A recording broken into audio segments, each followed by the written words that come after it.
नमस्कार दोस्तों, आप सभी का हमारे YouTube चैनल में स्वागत है। आज का जो हमारा क्लास है काफ़ी इंपॉर्टेंट है, एक्चुअल में बहुत अच्छा है, राइट ना। आज हम लोग समझेंगे कि प्रतिस्थापन अभिक्रिया क्या चीज़ होते हैं, पहले ये समझते हैं। इलेक्ट्रोफिलिक सब्स्टिट्यूशन रिएक्शन क्या होते हैं ये हम लोग समझेंगे। आप पूरे वीडियो के लास्ट तक बने रहिएगा। और सबसे इंपॉर्टेंट चीज़ है, आपने देखा होगा कि जब हम लोग नाइट्रेशन कराते हैं और ब्रोमिनेशन कराते हैं और सल्फोनीकरण कराते हैं तो हम लोग मेटा पर अटैक ना करा के हम लोग कहीं अर्थो करा देते हैं, कहीं पर पैरा करा देते हैं, कहीं पर मेटा में करा देते हैं, अलग अलग जगह पर हम कराते हैं। इनका मेन रीजन क्या है, कारण क्या है, आज हम लोग समझने वाले हैं। तो पूरा वीडियो के लास्ट तक बने रहिएगा फ्रेंड, ताकि आप चीज़ों को बहुत अच्छे ढंग से समझ सकें। चलिए देखते हैं वीडियो में कि कैसे इलेक्ट्रोफिलिक सब्स्टिट्यूशन रिएक्शन काम करते हैं। सबसे पहले हम लोग समझते हैं कि प्रतिस्थापन क्या होते हैं, है ना। सबसे पहले समझते हैं प्रतिस्थापन क्या चीज़ होते हैं, सब्स्टिट्यूशन क्या होते हैं। यदि हमारे पास कोई बेंजीन का इस तरीके से रिंग है, अगर वहाँ पर कोई इलेक्ट्रोफाइल आ जाए, इलेक्ट्रोफाइल मतलब प्लस वाला स्पीसीज, इनको ई से दर्शाते हैं, तो जैसे ही क्या होगा, यहाँ पर बेंजीन के रिंग में उपस्थित हाइड्रोजन को हटा के अगर इलेक्ट्रोफाइल आ जाए और हाइड्रोजन क्या हो जाए, निकल जाए, राइट। तो ऐसे रिएक्शन को इलेक्ट्रोफिलिक सब्स्टिट्यूशन रिएक्शन कहेंगे। इलेक्ट्रोफाइल के द्वारा प्रतिस्थापन हो रहा है, इसीलिए हम इलेक्ट्रोफाइल कहेंगे। सबको पता है कार्बन में बेंजीन में 6 कार्बन होते हैं, 6 हाइड्रोजन होते हैं, लेकिन यहाँ पर कितना कार्बन है, 6 कार्बन। हाइड्रोजन कितना है, 5, और एक हाइड्रोजन तो निकल गया, किसने हटा दिया, इलेक्ट्रोफाइल ने। यही होता है हमारे पास इलेक्ट्रोफिलिक सब्स्टिट्यूशन रिएक्शन। इनका थोड़ा से हम लोग मैकेनिज्म समझ लेते हैं, बाकी हम इनके अंदर में एक रिएक्शन को लेकर के चलेंगे, राइट। तो चलिए बच्चों, हम लोग समझते हैं इनका क्रियाविधि क्या होते हैं। पहला थोड़ा से हम लोग समझते हैं कि इनका क्रियाविधि क्या चीज़ होते हैं, राइट। सबसे पहले ये हमारे पास बेंजीन का इस तरीके से ये रिंग होते हैं हमारे पास में, राइट। अभी बेंजीन के रिंग पर अटैक करना चाहता है कोई भी इलेक्ट्रोफाइल, तो यहाँ का जो बॉन्ड होगा वो ब्रेक हो जाएगा, और यहाँ पर चलिए लगा देते हैं डेल्टा माइनस, और यहाँ पर लगा देते हैं चलिए डेल्टा प्लस, एक प्लस और एक माइनस। तो यहाँ क्या होने वाला है आप जानते हैं, यहाँ पर होने वाला है, यहाँ पहले का बॉन्ड है, यहाँ भी पहले का बॉन्ड है, क्लियर हो। यहाँ रिंग का हाइड्रोजन दिखाई दे रहा है। अब ये बताइए, इलेक्ट्रोफाइल प्लस वाला है तो वो उनको कहाँ अटैक करना चाहिए, यहाँ पर अटैक करना चाहिए कि यहाँ पर, तो नो डाउट यहाँ पर अटैक करेगा, ठीक है। तो यहाँ पर इलेक्ट्रोफाइल हमारे पास क्या हो जाएगा, आ जाएगा, और यहाँ पर बच्चों प्लस चार्ज हमारे पास जनरेट हो जाएंगे। अब इनका हम लोग समझते हैं जो स्ट्रक्चर है, रेजोनेटिंग स्ट्रक्चर है, उनको समझते हैं कि ये बॉन्ड शिफ्ट होकर के यहाँ आना चाहता है, ठीक है। तो यहाँ पर आ जाएगा हमारे पास, तो ये क्या हो जाएगा हमारे पास, जो रेजोनेटिंग स्ट्रक्चर होगा ये स्लो होगा, ये जो रिएक्शन होगा क्या होगा, स्लो होगा। यहाँ मैं लिख देता हूँ, ये होगा बच्चों स्लो होगा, अगला वाला जो स्टेप होगा वो फास्ट होगा, अटैक मारेगा। तो यहाँ पर इलेक्ट्रोफाइल है हमारे पास, पहले का बॉन्ड है, पहले का बॉन्ड है, क्लियर। अब ये हमारे पास जो बॉन्ड है हमने शिफ्ट इनको यहाँ कर दिया, तो ये शिफ्ट होकर के यहाँ पर चले गए। अब प्लस चार्ज लगा देंगे बच्चों यहाँ पर, फिर ये शिफ्ट होकर के यहाँ पर आ जाएंगे। तो रेजोनेटिंग स्ट्रक्चर इनका कैसा हो जाएगा आप देख पाएंगे। यहाँ पर आपने शिफ्ट यहाँ कर दिया, क्लियर, और ये बॉन्ड पहले का है, और ये पॉजिटिव चार्ज अब यहाँ पर आ गए, राइट। ये हमारे पास H और ये हमारे पास इलेक्ट्रोफाइल, क्लियर हो। तो इस तरीके से ये जो हमारे पास बॉन्ड है वो क्या हो रहे हैं, चेंज हो रहे हैं, राइट। तो ये इसका क्या होते हैं, रेजोनेटिंग क्या होते हैं, स्ट्रक्चर होते हैं, क्लियर। तो यहाँ पर कहाँ पर प्लस चार्ज जनरेट हुए हैं उनको समझते हैं। देखो यहाँ पर अर्थो स्थान पर प्लस चार्ज जनरेट हुई है, यहाँ पर अर्थो पोजीशन पर हमारे पास प्लस चार्ज जनरेट हुई, और यहाँ पर ये मेटा है, ये पैरा पर हमारे प्लस चार्ज जनरेट हुई है। इसका मतलब ये हुआ, जब भी हमारे पास कोई भी अटैक मारेगा, NO चाहे OH माइनस आयन हो, कोई भी जब न्यूक्लियोफाइल माइनस वाला ग्रुप जब अटैक मारेगा, या तो अर्थो पे अटैक मारेगा या फिर पैरा पर अटैक मारेगा। यही कारण है कि हम मेटा पर प्रोडक्ट नहीं बनाते हैं जब हमारे पास इलेक्ट्रोफाइल जुड़ा हुआ है, तो क्लियर है।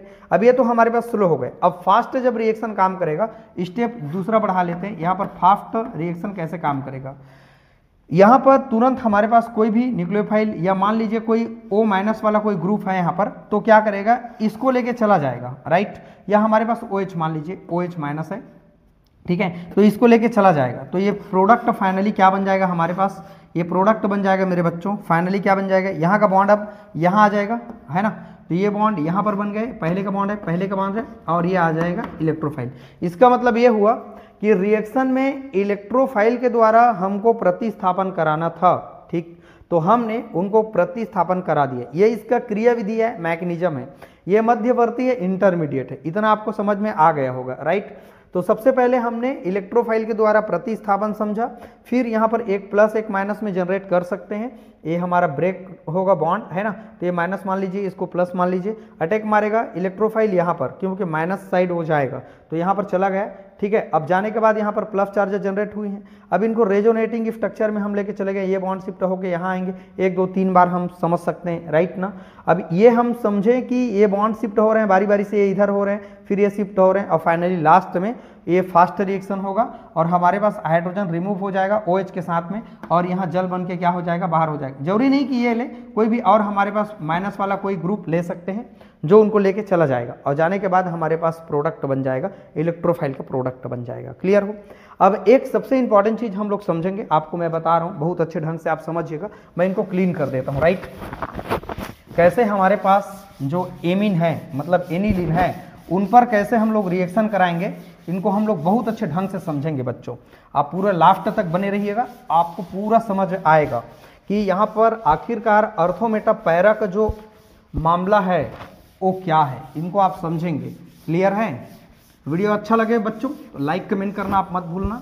एक्चुअल में बहुत अच्छा है, हम तो अपने ज़िंदगी में ऐसा बेहतरीन नहीं पढ़ते थे, ऑनलाइन के जमाना उस टाइम में उतना खास नहीं था, ठीक है। चलिए देखते हैं, यह है बच्चों मेरे पास में, देखते हैं रेजोनेटिंग स्ट्रक्चर हम लोग थोड़ा से समझते हैं। यह है हमारे पास कोई बॉन्ड है, 3 जगह डबल बॉन्ड लगा हुआ है, और यहाँ पर है मेरे पास बच्चों NH2। अब इसमें हम लोग समझते हैं बॉन्ड कैसे शिफ्ट होते हैं। सबको पता होना चाहिए ये लोन पेयर इलेक्ट्रॉन है। सबको पता है कि कार्बन से नाइट्रोजन का जो इलेक्ट्रॉन खींचने की जो क्षमता है, विद्युत ऋणात्मकता ज़्यादा होता है तो इलेक्ट्रॉन को अपनी साइड खींचेगा, राइट ना। मतलब यहाँ पर क्या काम कर रहा है, -I मतलब प्रेरक प्रभाव ऋणात्मक काम कर रहा है, इंडक्टिव जो इफेक्ट काम कर रहा है -I प्रभाव काम कर रहा है। लेकिन इस लोन पेयर के कारण ये +I इफेक्ट भी दर्शा रहा है, मेजोमेरिक प्रभाव दिखा रहा है। इनको आप जाके जरूर देखिएगा, मेजोमेरिक प्रभाव क्या होता है, इलेक्ट्रोमेरिक प्रभाव क्या होता है। GOC का पार्ट है, जनरल ऑर्गेनिक केमिस्ट्री का पार्ट है। सबसे पहले समझते हैं, ये लोन पेयर अंदर बॉन्ड बनाने के लिए जाना चाहता है तो ये बॉन्ड को हटाना पड़ेगा। क्यों हटा रहे हैं, देखो गिनो बॉन्ड को, 1 2 3 और 1 4 बॉन्ड हमारे पास है। लेकिन अगर हम बॉन्ड को नहीं हटाएंगे तो यहाँ पर 5 बॉन्ड हो जाएगा, इसीलिए ये बॉन्ड को हम यहाँ शिफ्ट करेंगे, मतलब इलेक्ट्रॉन शिफ्ट हो रहा है, राइट ना। तो यहाँ पर क्या जनरेट होने वाला है, इनको हम लोग बहुत अच्छे ढंग से समझेंगे भाई। तो यहाँ पर माइनस चार्ज आ जाएगा, माइनस का मतलब 2 इलेक्ट्रॉन होता है। यहाँ पर पहले का बॉन्ड है, यहाँ पर पहले का बॉन्ड है, और यहाँ पर लग जाएगा डबल बॉन्ड, और ये हो जाएगा NH2, और यहाँ पर लग जाएगा प्लस चार्ज लग जाएगा। क्लियर। ये 2 इलेक्ट्रॉन दोनों कार्बन के बीच में फिर बॉन्ड बनाना चाहता है।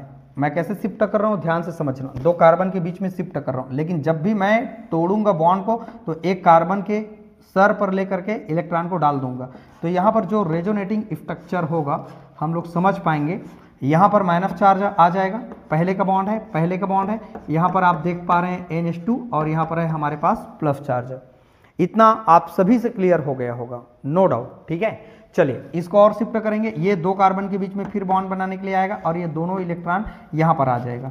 तो यहाँ पर इसका जो रेजोनेटिंग स्ट्रक्चर होगा बहुत ही खास खूबसूरत कंपाउंड है। माइनस चार्ज यहाँ आएगा, यहाँ पर आ जाएगा, यहाँ पर आएगा, और यहाँ पर हमारे पास लग जाएगा NH2, और यहाँ पर लग जाएंगे प्लस चार्ज। फाइनली मेरे बच्चों ये यहाँ आएंगे और यहाँ प्रोडक्ट बना करके निकल जाएंगे। इसका मतलब एक चीज़ समझते हैं, राइट। देखो इस स्ट्रक्चर में आप क्या देख पा रहे हैं, क्लियर देखिए, ध्यान से देखिए। इसमें आप एक चीज़ देख पा रहे हैं बच्चों कि माइनस चार्ज कहाँ कहाँ पर जनरेट हुई है। तो जब भी हमारे पास NO2 जब अटैक मारता है प्लस वाला, आपने नाइट्रिकरण में देखा, जब आपने Cl को अटैक करवाया प्लस चार्ज के रूप में, और जब आपने या फिर ब्रोमीन को प्लस के रूप में होते हैं, और आपने SO3H plus ion sulphonic acid को जब रिएक्ट कराया, नाइट्रीकरण, क्लोरीनेशन या हैलोजनीकरण, और देखा आपने सल्फोनीकरण। तो जब भी आप अटैक करवा रहे थे ये सब के सब प्लस वाला ग्रुप होता है। तो जब भी हम अटैक करा रहे थे तो कहाँ पर अटैक करा रहे थे, या तो अर्थो पर अटैक करा रहे थे, है ना, या फिर हम लोग पैरा पर अटैक करा रहे थे, लेकिन मेटा पर प्रोडक्ट हम लोग नहीं बना रहे थे, राइट ना। तो आपने उनको देखा ध्यान से। तो ये चीज़ जब भी हमारे पास अटैक करने का जब प्रोसेस होता है, और वो डिपेंड करता है मीडियम के ऊपर भी डिपेंड करता है ना। तो उन चीज़ों को आपने देखा होगा। और सबसे इंपॉर्टेंट चीज़ है, इनके ऊपर डिपेंड करते हैं, आप ध्यान रखेंगे, इनके ऊपर डिपेंड करते हैं। जरूरी नहीं कि मैंने यहाँ पर क्या लिया है, कैसे लिया है, जब बेंजीन पर अटैक कराऊंगा तो कहीं और प्रोडक्ट बनेगा, लेकिन इनके साथ क्या जुड़ा हुआ है वो कंपाउंड हमको देखना है, समझना है, राइट ना। तब के कंडीशन पर ये अलग अलग जगहों पर प्रोडक्ट फॉर्म होते हैं। लेकिन जब भी एनिलीन पर बात करेंगे, एमीन बेंजीन पर बात करेंगे, तो अर्थो पर प्रोडक्ट बनाएगा जब हमारा ये कोई भी ग्रुप अटैक मारेगा तो, या फिर पैरा पर अटैक करेगा। क्लियर हो, यही बातें हमको आपको समझाना था। देखो एक बार रिपीट करते, ये शिफ्ट होके यहाँ डबल बॉन्ड, ये शिफ्ट होके यहाँ माइनस, ये शिफ्ट होकर डबल बॉन्ड फिर बनाएगा वहां पर, और ये शिफ्ट होकर के माइनस यहाँ आएगा। बार बार ट्रांसफर कर रहे हैं, नहीं करेंगे तो वैलेंसी ज़्यादा हो जाएगा। ये शिफ्ट होकर यहाँ आएगा, ये शिफ्ट होकर यहाँ, माइनस चार्ज यहाँ पर जनरेट हो गई, डबल बॉन्ड यहाँ। यही है हमारे पास अर्थो और पैरा का जो कॉन्सेप्ट होता है, वो आपको क्लियर समझ में आ गया। अगर आप समझते हैं मेरे बच्चों तो आप मुझे कमेंट करके बताएंगे। इस पर चलिए हम लोग फिनाल को लिए हैं, फिनाल पर यहाँ 2 बार लोन पेयर होता है। आप यहाँ रेजोनेंस करके आप मुझे दिखा सकते हैं, अगर दिखा सकते हैं तो मुझे तुरंत कमेंट करके बताएं कि सर हम बना सकते हैं। मेरा नंबर है 8818867195, इस नंबर पर मुझे बना करके व्हाट्सअप कर दीजिएगा, है ना। तो ये काफ़ी अच्छे ढंग से आप सीख सकते हैं, कवर कर सकते हैं। यही बच्चों इनका बेसिक क्लास होता है, तो बेसिक क्लास आप बहुत अच्छे ढंग से समझ रहे हैं। ये बीएससी सेकंड ईयर वाले बच्चे लोग के लिए क्लास है और सबके लिए काफ़ी अच्छा है, आप सीख सकते हैं, समझ सकते हैं। तो चलिए बच्चों, आज हमने सीखा इलेक्ट्रोफिलिक प्रतिस्थापन क्या होते हैं, सब्स्टिट्यूशन क्या होते हैं, और कैसे अर्थोपैरा यहाँ पर काम करते हैं, उनको हमने समझा, राइट। तो इनको आप जरूर बना के देखिए, अगर आपको मालूम है बना सकते हैं तो मुझे आप कमेंट करके बताएंगे। चलिए फ्रेंड, आज के वीडियो में इतना ही। 2 लेक्चर में और हमारा ये पूरा चैप्टर 6 कंप्लीट हो जाएगा। इसके बाद हम लोग अगला वाला चैप्टर में जाएंगे। चलिए फ्रेंड, वीडियो को वॉच करने के लिए थैंक यू।